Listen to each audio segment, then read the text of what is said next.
এই দেখো সব আনাজ নিয়ে বসে গেলাম, রান্না করবো এবার। এই যে ডিম কষা হবে, ডিম কষা তার জন্য জোগাড় করবো। এখন ফলগুলো আগে কুটে নিই। কষা হবে আর কলমি শাক ভাজা হবে। তার আগে ফলগুলো কুটে নিই বাটি করে, তাহলে এখানে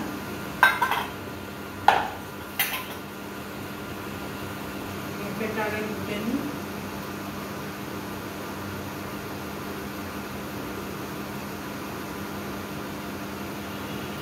এখন ফল খাবো, ফল খেয়ে রান্না করবো।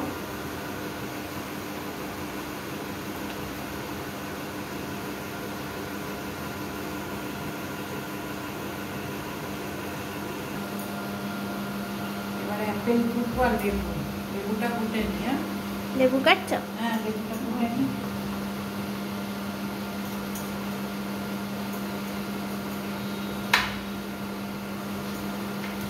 অ্যাপেলটা কুটে নি, অ্যাপেলটা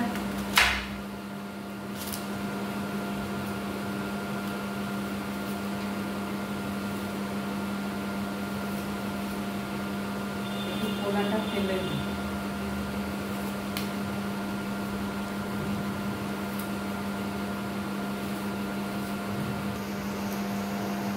কাটা হয়ে গেল, এবার জোগাড় হবে,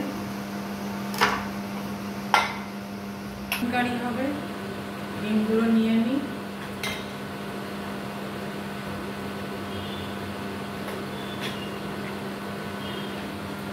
ডিম কারি হবে।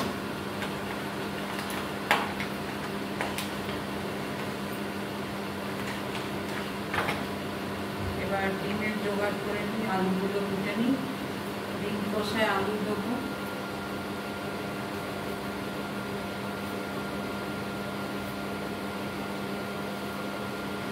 দেখো আলু কোটা হয়ে গেল, এবারে টমেটো কুটে নিই।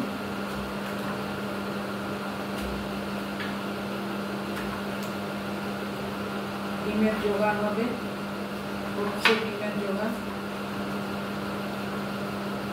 টমেটো কোটা হয়ে গেল, এবারে পেঁয়াজটা কুটে নিই।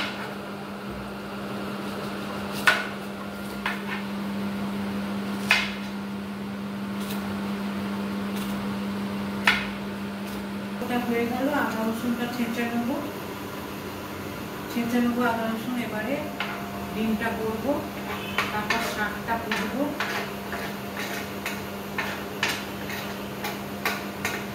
পরিষ্কার করবো, শাক কুটে নেবো। কলমি শাক ভাজা হবে।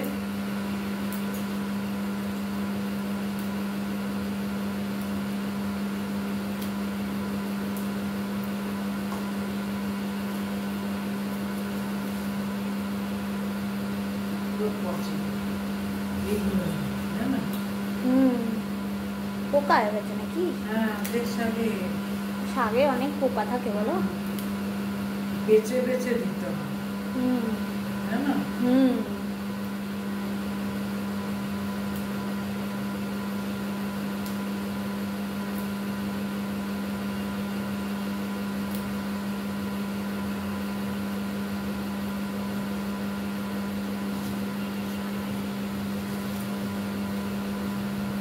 শাকগুলো কুটে ভাজা করবো।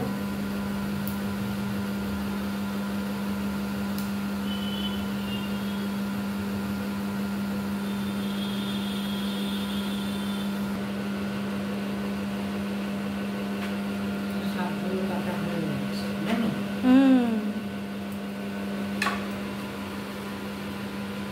ঝাড়াতেই 1 ঘন্টা। শাক খুব দেরি হয়, বেছে বেছে শাক ছাড়াতে হয় তো। কত খাটনি। বেছে